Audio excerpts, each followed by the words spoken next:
Hi there, Chris here with another quick tip for you all. In this video we're going to continue our look at painting the Warhammer Quest Silver Tower box set models. And so in this video we're going to be looking at starting off with the SKaven Deathrunner in said box. The model has already been assembled and primed in a light gray using Vallejo surface primer using a Badger Patriot 105 at around 25 psi. We're going to work on the flesh in this video, and we are going to start off with some rat skin flesh. Ironically, a rat with rat skin flesh. We've thinned the paint out with just a little bit of water just to help with flow. Really it was just the dampness of the brush that was used to help thin the little blob of paint out. As you can see here, because we have the color thinned out a little bit in a thinned out state, we will have to apply more than one layer if need be for most areas. You can see just really kind of quickly as we work our way around. It's basically just the face and the chest and arm as well as the hand. The chest kind of has this torn cloth, and so you got to be mindful of the little detail like that. And of course the little hairs on his back as well as the tail is given a base coat of rat skin flesh. Reikland flesh shade is next, and this is going to be applied fairly liberally across pretty much the entirety of where we had laid out the rat skin flesh. Now you can see some areas it looks a little too heavy, and so I do move those little puddles around as I don't want it pulling up too heavily in some areas. I'm really just looking to capture some of the little recessed details, tinting the overall tone of the model and the flesh tone of it.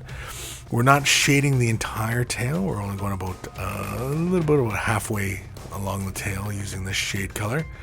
But otherwise, basically, we're shading the entirety of all the flesh in this one tone. Basically, we're looking to just kind of create a bit of a gradient down that tail. That's why we don't go the entire length. Ungor Flesh is next, and this is going to be our first highlight here. Now, we could, for smoother transitions, mix this in, like, say, a 2-to-1 or even a 1-to-1 mix ratio with rat skin flesh. We could have even started off, come back in with some rat skin flesh to reestablish that base tone.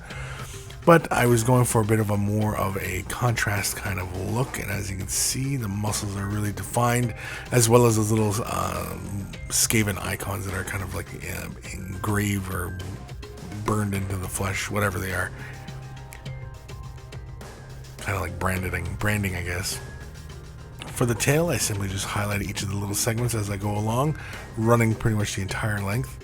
For the face, of course, we catch just the end of the nose, the little underneath the eyelid and the cheek, as well as the jaw line running up, and then that muscle group that runs from the cheekbone down towards the jaw. We follow that. Catch the chest muscle as well as the muscles that are kind of like over the rib kind of area.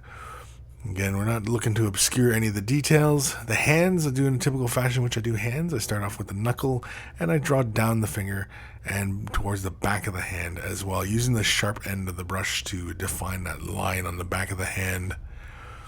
For the tail, I'm simply starting at the end of the tail and drawing this color in towards the middle area of the tail. Not the entire length, just the pretty much just about halfway down, pretty much where we ended off with the shade wash previously.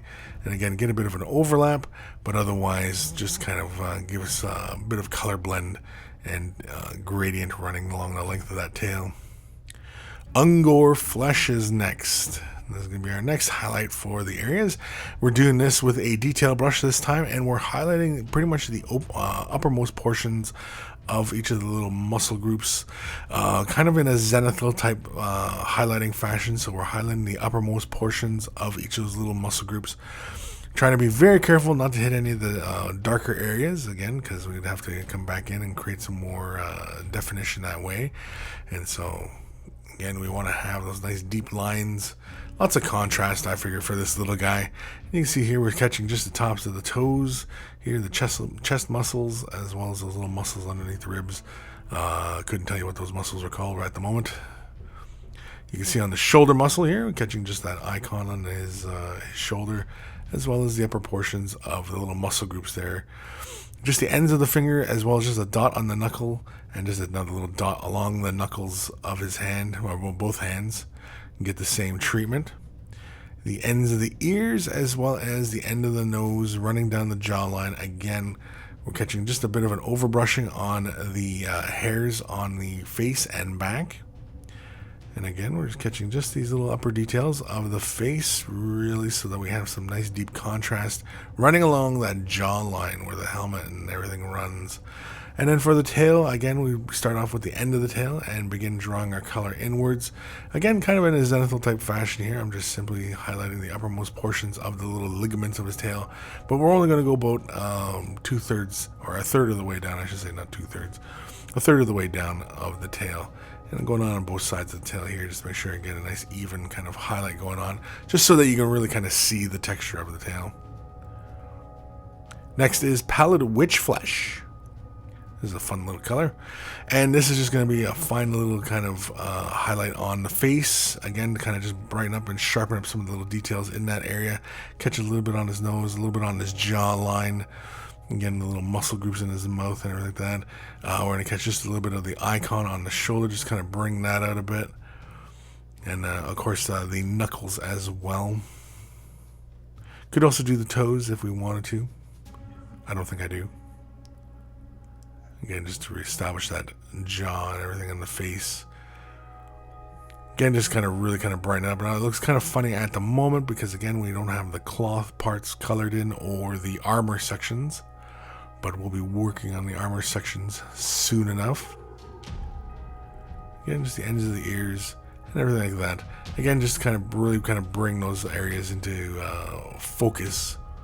You just make them a little bit brighter.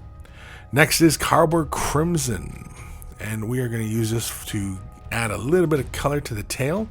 And basically I'm going to push this color all the way towards the base of the tail, allowing most of that heavy color to build up down at the base of the tail.